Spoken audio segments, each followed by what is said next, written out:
চন্দনা তার মেয়ে প্রিয়ার সঙ্গে একটি কাঁচা পাকা বাড়িতে বাস করে আর চন্দনা কমলা দেবীর বাড়িতে কাজ করে নিজের সংসার চালায়। একদিন চন্দনা মাসিক মাহিনা পেয়ে বাজার থেকে ইলিশ মাছ কিনে নিয়ে আসে আর প্রিয়া বেশ ভালো করে সর্ষে দিয়ে ইলিশ মাছ ভাপা রান্না করে। চন্দনা যখন কাজ করতে যায় তখন সে তার মালকিনের জন্য ইলিশ মাছ ভাপা নিয়ে যায়। দিদি, আজকে আমার মেয়ে সবার জন্য গরম গরম ইলিশ মাছ ভাপা রান্না করেছে, আর এখন বাইরে যা বৃষ্টি পড়ছে এই সময় ভাত দিয়ে ইলিশ মাছ ভাপা খেতে খুব ভালো লাগবে, তাই আপনি আর আপনার ছেলে বৌমা এই ইলিশ মাছ ভাপা দিয়ে আজকে ভাত খাবেন, এই নিন।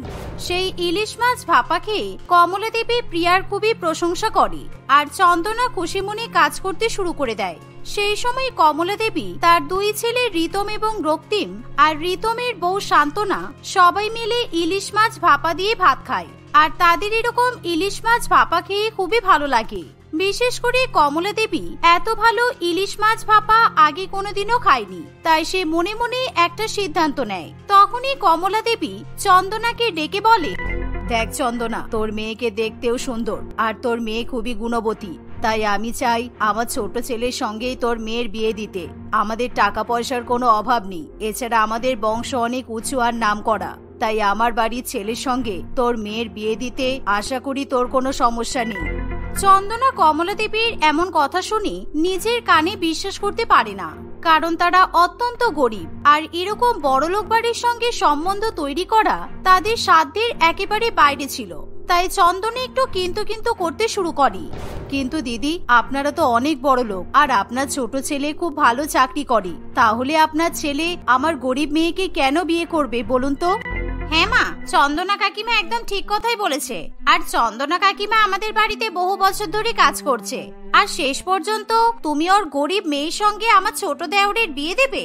একদিন বর্ষার মধ্যে তুমি ইলিশ মাছ ভাপা খেলে আর একেবারে চন্দনা কাকিমার মেয়েকে নিজের ছেলের বউ বানাতে রাজি হয়ে গেলে। কাজের লোকের মেয়েকে বাড়ির বউ বানিয়ে নিয়ে এলে আত্মীয় স্বজন পাড়া প্রতিবেশী কিন্তু হাসাহাসি করবে। বড় বৌমা, তোমাকে এই বিষয় নিয়ে একদম ভাবনা চিন্তা করতে হবে না। চন্দনাকে কখনো আমি নিজের কাজের লোক বলে মনে করিনি। যেদিন থেকে চন্দনা আমার বাড়িতে কাজ করছে সেদিন থেকে ও আমার সংসারটা খুব ভালো মতো সামলে রেখেছে। আর চন্দনা খুবই সৎ আর ওর পরিবারও খুবই ভালো। আশা করি আমার ছোট ছেলেরও এই বিয়েতে কোনো অসুবিধা নেই। সবকিছু ঠিকঠাক থাকলে এই বর্ষার মধ্যেই আমি রক্তিমের সঙ্গে প্রিয়ার বিয়ে দেব। কমলা দেবীর এমন কথা শুনি চন্দনা খুবই খুশি মনে বাড়িতে ফিরে যায় আর সে বাড়িতে গিয়ে তার মেয়েকে তার বিয়ের ব্যাপারে জানায়। কিন্তু মা, অত বড়লোক শ্বশুর বাড়িতে আমি ঘর করব কি করে? আর তুমি কি একবারও ভেবেছো এই বর্ষাকালের মধ্যে তুমি আমার বিয়ে দেবে? কারণ আমাদের ঘরের যা অবস্থা, ছাদ ফুটো হয়ে জল পড়ছে। যদি আমার বিয়ের সময় আত্মীয় স্বজনরা আসে আর আমার শ্বশুর বাড়ির লোকেরা আমাদের বাড়ির এই অবস্থা দেখে, তাহলে কি হবে একবার ভেবে দেখেছো? তুই এসব নিয়ে চিন্তা করিস না, এত ভালো সম্বন্ধ আমি কিছুতেই হাতছাড়া করতে পারবো না। আর এই বর্ষাকালে যে করেই হোক আমি তোর বিয়ে দেব, তাতে যদি আমাকে হাজার হাজার টাকা ধার করতে হয় আমি তাই করব। এভাবেই ভরা বর্ষার মধ্যে গরিব প্রিয়ার সঙ্গে রক্তিমের বিয়ে ঠিক হয়। কিন্তু বর্ষার মধ্যে কিভাবে চন্দনা বিয়ে বাড়ি ঠিক করবে, খাবার দাবারের ব্যবস্থা করবে, কিছুই বুঝে উঠতে পারে না। তার উপর তার ঘরের ছাদ ফুটো হওয়ায় তাদের ঘরে জল পড়ে। তাই আত্মীয় স্বজন এলে কিংবা প্রিয়া শ্বশুর বাড়ির লোকেরা এলে চন্দনা তাদেরকে কোথায় বসতে দেবে সেই নিয়ে চন্দনা খুবই দুশ্চিন্তায় পড়ে। আর এরই মধ্যে একদিন কমলা দেবী জানিয়ে দেয় সে তার পরিবারকে নিয়ে প্রিয়াকে দেখতে আসবে। আর সেদিনই কমলা দেবী তার পরিবারকে সঙ্গে নিয়ে বৃষ্টির মধ্যেই গাড়িতে উঠে পড়ে। সত্যি মা, আপনার মনে হয় মাথায় কোনো পোকা আছে, না হলে ওই কাজের লোকের মেয়ের সঙ্গে এই বর্ষাকালে কেউ বিয়ে ঠিক করে? কেমন নোংরা জায়গায় থাকে দেখুন, যেখানে গাড়ি পর্যন্ত ঢুকতে পারছে না। আমাদের এত বড় সুন্দর সাদা গাড়িতে কাদা লেগে যাচ্ছে। ইস, কি ভিখারি জায়গা। ঠিক আছে বৌমা, তুমি চুপ করো। আর তোমাকে লোকের নামে নিন্দা করতে হবে না। তোমাকে যে তত্ত্বের জিনিসপত্রগুলো গাড়ির মধ্যে তুলতে বলেছিলাম সেগুলো তুলেছো তো?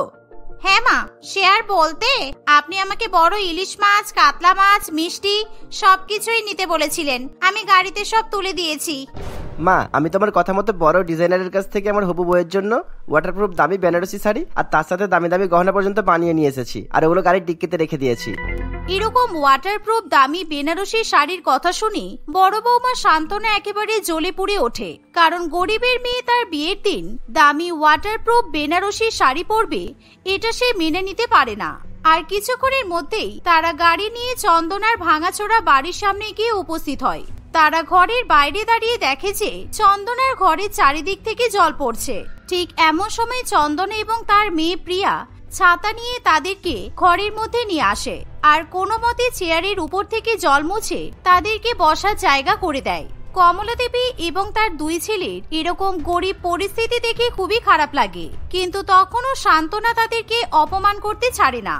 কিছু মনে করবেন না দিদি, আমার মেয়ের বিয়ের আগেই এই বর্ষাকালের মধ্যে আমি বাড়িটা সারিয়ে নেব, কিন্তু সেরকম মিস্ত্রি খুঁজে পাচ্ছি না, তাই এখনো বাড়িতে হাত দিতে পারিনি। আপনারা কষ্ট করে একটু বসুন, আমি এক্ষুনি আপনাদের জন্য চা করে নিয়ে আসছি। চুপ করো কাকিমা, একদম মিথ্যা কথা বলবে না। মিস্ত্রি পাচ্ছ না নাকি বর্ষাকালের মধ্যে এই ভাঙাচোরা ঘরটা সারানোর ক্ষমতা নেই তোমাদের? অবশ্য বাড়িঘর সারিয়েই বা কি করবে? এত বড়লোক জামাই পাচ্ছ, বিয়ের পর জামাই না হয় তোমাদের বাড়িঘর সারিয়ে দেবে? এরকম অপমানজনক কথা শুনে প্রিয়া এবং তার মায়ের ভীষণ খারাপ লাগে, কিন্তু তারা কোন রকম প্রতিবাদ করে না। প্রিয়া তার শ্বশুর বাড়ির লোকেদের গরম গরম চা এবং লুচি তরকারি পরিবেশন করে খাওয়ায়। বৌমা, আমি তোমাদের জন্য গোটা ইলিশ মাছ, কাতলা মাছ আরো অনেক কিছু নিয়ে এসেছি, আর আজকে আমরা তোমাদের বাড়িতে খাওয়া দাওয়া করব। তুমি নিজের হাতে রান্না করে আমাদেরকে খাওয়াবে। তোমার জন্য বিয়ের গহনাগাটি, শাড়ি আমরা সবকিছুই নিয়ে এসেছি। আজকে আমরা তত্ত্ব হিসেবে তোমাকে সবকিছু দিয়ে যাব। এই বলে কমলা দেবী একে একে গাড়ি থেকে বিয়ের সমস্ত তত্ত্ব নিয়ে আসে, আর সেই দামি দামি জিনিসপত্র, মাছ সবকিছু চন্দনী এবং প্রিয়ার হাতে তুলে দেয়। তার মধ্যে সব থেকে আকর্ষণীয় বিষয় ছিল বর্ষাকালের বড় গোটা ইলিশ মাছ, আর তার সঙ্গে ওয়াটারপ্রুফ বেনারসি শাড়ি। এত কিছু দেখে প্রিয়া এবং তার মায়ের চোখে জল চলে আসে। আর কিছুক্ষণের মধ্যেই প্রিয়া তার শ্বশুরবাড়ির লোকেদের জন্য ইলিশ মাছের ঝোল, ইলিশ মাছ ভাপা আরো অনেক কিছু রান্না করে নিয়ে আসে, আর তাদেরকে ঘরের মেঝেতে বসে খাবার পরিবেশন করে। সবাই মিলে মাটিতে বসে আনন্দ করে খাবার খেলেও শান্তনা কিছুতেই মাটিতে বসে খাবার খেতে চায় না। কিন্তু কমলা দেবী সবকিছুকে উপেক্ষা করে প্রিয়ার সঙ্গে তার ছেলের বিয়ে পাকা করে দেয়। আর দেখতে দেখতে ক্যালেন্ডারের পাতায় কিছুদিন কাটে, আর একদিন বর্ষার মধ্যেই চন্দনা তার মেয়ের বিয়ের জন্য বাড়ি বুক করতে শ্যামল বাবুর কাছে চলে যায়। তুই আবার অত বড় ব্যাংকুয়েট হল নিজের মেয়ের বিয়ের জন্য বুক করবি? তুই জানিস ওই ব্যাংকুয়েট হলের ভাড়া কত? 1 লক্ষ টাকা। আর আমার ওই বিয়ে বাড়ির ছাদ ভীষণ পরিমাণে পাকা, তাই ঝড় হোক বা জল হোক, যাই হোক না কেন, বর্ষার মধ্যে বিয়ে আটকাবে না। তাই আমি এত ভালো বাড়ি তোকে দিতে পারবো না রে। তবে হ্যাঁ, তুই যদি 1 লক্ষ টাকা দিস তাহলে ভেবে দেখবো। দাদা বিশ্বাস করুন, আমার কাছে এখন এত টাকা নেই, আর 1 সপ্তাহ পর আমার মেয়ের বিয়ে। বিয়ের দিন যদি মেয়ের বিয়ে দিতে না পারি তাহলে খুব অমঙ্গল হয়ে যাবে দাদা। আমার কাছে মাত্র 20,000 টাকা আছে। আপনি আমাকে একটা যে কোনো ব্যবস্থা করে দিন না দাদা। আমি আমার মেয়ের বিয়েটা বাড়িতেই দিতাম, কিন্তু বৃষ্টির মধ্যে বাড়িতে বিয়ে দেওয়া সম্ভব না। কান্নাকাটি করতে হবে না, ঠিক আছে? চুপ কর এখন। আর তুই যখন এত করে বলছিস, আমি তোকে একটা ব্যবস্থা করে দিতে পারি। আমার ম্যারেজ হলের পাশে একটা বড় ফাঁকা মাঠ আছে, তার উপরে আমি ত্রিপল দিয়ে ঘিরে দেবো, আর তুই সেখানে তোর মেয়ের বিয়ে দিতে পারিস। তার থেকে ভালো ব্যবস্থা আমি তোকে করে দিতে পারবো না। শ্যামল বাবুর এমন কথা শুনে চন্দনা ভীষণ পরিমাণে দুশ্চিন্তায় পড়ে, কিন্তু তার কাছে আর কোনো উপায় থাকে না। বর্ষার মধ্যে সে তার গরিব মেয়ের বিয়ে দেওয়ার জন্য সেই মাঠ নিয়ে নেয়। শ্যামল বাবু কিছু লোক দিয়ে সেই মাঠের চারিদিকে ত্রিপল দিয়ে ফুল দিয়ে ঘিরে দেয়। দেখতে দেখতে বেশ কিছুদিন পেরিয়ে প্রিয়ার বিয়ের দিন চলে আসে। আর সেই দিন তুই কিছু মনে করিস না মা, এই ভাঙাচোরা জল পড়া বাড়িতেই তোর গায়ে হলুদ দিতে হচ্ছে। আমি আর এই বাড়ি সারিয়ে তুলতে পারলাম না। বৃষ্টির মধ্যে চন্দনার একতলার ঘরে একেবারে জল উঠে আসে, আর সেই জল থই থই পরিবেশেই সে তার মেয়ের বিয়ের গায়ে হলুদের অনুষ্ঠানের আয়োজন করে। আর সব আত্মীয় স্বজন সেই জলের মধ্যে দাঁড়িয়ে দাঁড়িয়ে প্রিয়াকে গায়ে হলুদ দেয়, আর তাদের এরকম পরিস্থিতির উপর হাসাহাসি করে। সন্ধ্যাবেলা প্রিয়া খুব সুন্দর করে তার ওয়াটারপ্রুফ বেনারসি শাড়ি পরে এবং গহনা পরে তৈরি হয় আর সকলে মিলে বিয়ে বাড়ির মাঠে চলে যায়। কিছুক্ষণের মধ্যে যখন বরযাত্রী এসে উপস্থিত হয় তখন শুরু হয় ঝমঝমিয়ে বৃষ্টি। তাই চন্দনা এবং তার পাড়া প্রতিবেশী সকলে প্রিয়ার শ্বশুরবাড়ির লোকেদের মাথায় ছাতা দিয়ে তাদেরকে মাঠের মধ্যে নিয়ে যায়। আর সেখানে গিয়ে বিয়ের ব্যবস্থা দেখে শান্তনা তাদের উপর হেসে ওঠে। কিন্তু এরকম অবস্থা দেখে কমলা দেবী কিংবা তার দুই ছেলের কোনো রকম অসুবিধা হয় না। ঠিকই আছে বৌদি, তুমি এরকম করে ওদেরকে অপমান করছো কেন? আর তোমরাই তো বর্ষাকালে বিয়ে দেওয়ার জন্য তাড়াহুড়ো করেছো, তাই এইটুকুনি সময়ের মধ্যে কমলা কাকিমা যতটুকু আয়োজন করতে পেরেছে সেটাই আমাদের জন্য অনেক। যখন বিয়ের অনুষ্ঠান শুরু হয় তখন একেবারে বৃষ্টির পরিমাণ আরো বেড়ে যায় আর ধীরে ধীরে প্যান্ডেলের উপর চাপানো ত্রিপল থেকেই জল পড়তে থাকে। আর এরকম বর্ষাকালে গরিব মেয়ের বিয়েতে যে আত্মীয় স্বজনরা আসে সকলে এরকম বৃষ্টি জলে ভিজে একেবারে স্নান করে যায়। মা, শ্যামল কাকা কেমন ত্রিপল লাগিয়ে দিয়েছে, আমার বিয়েতে চারিদিকে জল পড়ছে আর সবাই কেমন ভিজে যাচ্ছে দেখো। আমার বিয়ে যদি এখন আটকে যায় তাহলে কি হবে মা? আমি কিছু বুঝতে পারছি না। আমি তো শ্যামল বাবুকে ভালো ত্রিপলের ব্যবস্থা করতে বলেছিলাম আর উনি আমার কাছ থেকে 20,000 টাকা নিয়েছে, কিন্তু এখন আমি ওনাকে খুঁজেই পাচ্ছি না। শ্যামল বাবু তাদের কাছ থেকে ভালো ত্রিপল কিনবে বলে 20,000 টাকা নিলেও সে কম দামি সস্তার ত্রিপল দিয়েই প্রিয়ার বিয়ের প্যান্ডেল তৈরি করে দেয়, যার ফলে বৃষ্টির জল একেবারেই আটকানো সম্ভব হয় না। মা, আপনি এখনো চুপ করে এই গরিব বাড়িতে দাঁড়িয়ে থাকবেন? এক্ষুনি রক্তিমকে উঠতে বলুন, আমরা বাড়ি ফিরে যাই চলুন। এরা বিয়ে বাড়ির ছাদে একটা ভালো ত্রিপল পর্যন্ত দিতে পারেনি। এরকম গরিব মেয়েকে বিয়ে করে নিয়ে যাওয়ার কোনো মানেই হয় না। তুমি চুপ করো বড় বৌমা। আমার ছোট বৌমা ওয়াটারপ্রুফ বেনারসি শাড়ি পরে আছে আর আমার ছেলে ওয়াটারপ্রুফ শেরওয়ানি পরেছে, তাই আমি আজকে ওদের বিয়ে দিয়েই ছাড়বো। আর তুমি বেশি কথা বাড়িয়ে সময় নষ্ট করো না, এরপর আরো জোরে বৃষ্টি নামতে পারি। এই বলে কমলা দেবী বৃষ্টির মধ্যেই তার ছেলে এবং প্রিয়ার বিয়ের অনুষ্ঠান বজায় রাখতে বলে। সকলে মিলে ছাতা মাথায় দিয়ে দাঁড়িয়ে বিয়ের অনুষ্ঠান উপভোগ করতে থাকে। আর কিছুক্ষণের মধ্যেই বর্ষায় গরিব প্রিয়ার সঙ্গে রক্তিমের ধুমধাম করে বিয়ে হয়। আর এভাবেই বৃষ্টি তাদের বিয়েতে কোনো রকম বাধা সৃষ্টি করতে পারে না। বিয়ের পর প্রিয়া তার শ্বশুর বাড়িতে গিয়ে হাসি খুশি সংসার করতে থাকে। সে বছর গরমকাল পড়ার সঙ্গে সঙ্গে বিলাসপুর নামক গ্রামের সকল গ্রামবাসীরা ভয়াবহ খরার সম্মুখীন হয়। গ্রামবাসীদের কাছে খাবার এবং পানীয় জল কিছুই থাকে না, তাই তারা সবাই মিলে ভীষণ পরিমাণে সংকটে পড়ে। তারা এদিক ওদিক খোঁজাখুঁজি করলেও কোনো আনাজ, রেশনের জিনিসপত্র এবং সবচেয়ে গুরুত্বপূর্ণ জলও কোথাও খুঁজে পায় না। তাই অধিকাংশ লোকেরা অনাহারে মরতে শুরু করে। এমনই বিপদের সম্মুখীন হয় কমলা এবং তার ছেলে প্রদীপ। প্রদীপ ভীষণ ছোট হওয়ায় সে কিছুতেই খিদের জ্বালা সহ্য করতে পারে না। এতদিন ধরে কমলা কেবলমাত্র ছেলেকে নুন দিয়ে ভাত মেখে খাইয়ে এসেছে, কিন্তু এখন আর প্রদীপ কিছুতেই নুন ভাত খেতে চায় না। আর ঘরে চাল শেষ হয়ে যাওয়ায় কমলা ভাতও রান্না করতে পারে না। মা, আমাকে আজকে রুটি খাইয়ে দাও, আমি আর নুন দিয়ে ভাত মেখে খেতে পারছি না। প্রত্যেকদিন বেশি বেশি নুন দিয়ে খেয়ে আমার শরীর খুব খারাপ করছে। আজকে আমি রুটি সবজি খাবো মা। আমাদের ঘরে চাল ডাল আটা কিচ্ছু নেই রে প্রদীপ, আমি তোকে রুটি করে দিতে পারবো না। আর এখন গ্রামের অবস্থা একেবারে মরক লেগে গেছে, বাজারে আটা সবজি কিছুই পাওয়া যাবে না। কিভাবে খেয়ে পড়ে বেঁচে থাকবো সেটাই ভাবছি। কিন্তু মা, আমার খুব খিদে পেয়েছে, আমি যদি কিছু না খাই তাহলে তো আমি মরে যাব। আর আমি তো কতদিন ধরে ভালো করে খাবার খাই না, আমার ভালো লাগছে না মা। এই দুঃখের দিন কবে শেষ হবে? তুই চিন্তা করিস না, আমি বাইরে বেরিয়ে দেখছি কোথা থেকে খাবার জোগাড় করা যায়, কিন্তু তোর জন্য আমি যে করে হোক রুটির ব্যবস্থা করে নিয়েই আসবো। এই বলে কমলা ভয়াবহ খরার মধ্যে নিজের ছেলের খাওয়ার জন্য রুটি খুঁজতে বেরিয়ে পড়ে, কিন্তু চারিদিকে কোথাও খাবারের একটা দানাও খুঁজে পাওয়া যায় না। গ্রামবাসীরা প্রত্যেকে খিদের জ্বালায় ধুঁকতে শুরু করে। অনেক মাইল হাঁটার পর কমলা তাদের গ্রামের প্রধান হরলাল বাবুর বাড়িতে গিয়ে পৌঁছায়। সে বাড়ির দালানে বসে পেপার পড়ছে। এমন সময় কমলা কাঁদতে কাঁদতে তার কাছে গিয়ে বলে, বাবু, আমাদেরকে বাঁচান বাবু, এই বছরের খরায় আমরা গ্রামবাসীরা কিছু খেতে না পেয়ে মরে যাব। আপনি অনেক বড় লোক আর আপনার মন অনেক বড়, তাই আপনি দয়া করে আমাকে বাঁচান। আমার ছেলেটাকে আমি প্রত্যেকদিন নুন ভাত খাইয়ে রাখছি, কিন্তু আজকে আমাদের রান্নাঘরে আর কিচ্ছু নেই। আপনি যদি দয়া করে আমাকে দুটো রুটি দিয়ে সাহায্য করেন তাহলে খুব উপকার হয়। আচ্ছা ঠিক আছে, তোমাকে কাঁদতে হবে না। হরলাল বাবুর কথা শুনে কমলা খুশি হয়। গ্রামের প্রধান হরলাল বাবু অত্যন্ত দয়ালু মনের মানুষ ছিল।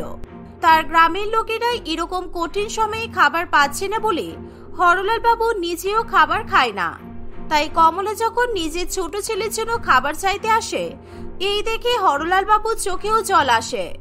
কিছু না খেতে পেয়ে আমার মাথা ঠিক নেই বাবু, আপনি দয়া করে আমার ছেলের খাবারের ব্যবস্থা করে দিন, না হলেও মরে যাবে। ঠিক আছে, তুমি দাঁড়াও, আমি দেখছি কি করা যায়, আর একদম কান্নাকাটি করো না। এই বলে হরলাল বাবু রান্নাঘরে যায়। সে দেখে যে তার বৌমা গরম গরম ভাত এবং মাছের মাথা দিয়ে ডাল রান্না করে রেখেছে। আর দেরি না করে হরলাল বাবু এক বাটি ডাল এবং এক বাটি ভাত নিয়ে চলে আসে। সেই গরম গরম ভাত এবং মাছের মাথা দিয়ে ডাল সে কমলার হাতে ধরিয়ে দেয়। এই নাও, আমি তোমাকে বাটি ভরে মাছের মাথা দিয়ে ডাল আর ভাত দিয়েছি। তুমি আগে গিয়ে তোমার ছেলেকে এই ডাল ভাত মাকে খাইয়ে দাও। আর আমি ডাল আর ভাতের পরিমাণ যথেষ্ট বেশি দিয়েছি, সুতরাং তোমার ছেলের খাওয়া হয়ে গেলে তুমি এই ডাল ভাত খেয়ে নিতে পারবে। আপনাকে অসংখ্য ধন্যবাদ বাবু, সত্যি আপনার মন অনেক বড় আর আপনি অনেক দয়ালু। আপনাকে আমরা গ্রামের প্রধান হিসেবে পেয়ে ধন্য। এই বলে কমলা খুশি হয় এবং ডাল ভাত নিয়ে সেখান থেকে চলে যায়। কিন্তু হরলাল বাবুর মন সকলের জন্য কেঁদে ওঠে। সে যেহেতু গ্রামের প্রধান, তাই খরার সময় তার দায়িত্ব বেশি হওয়া উচিত।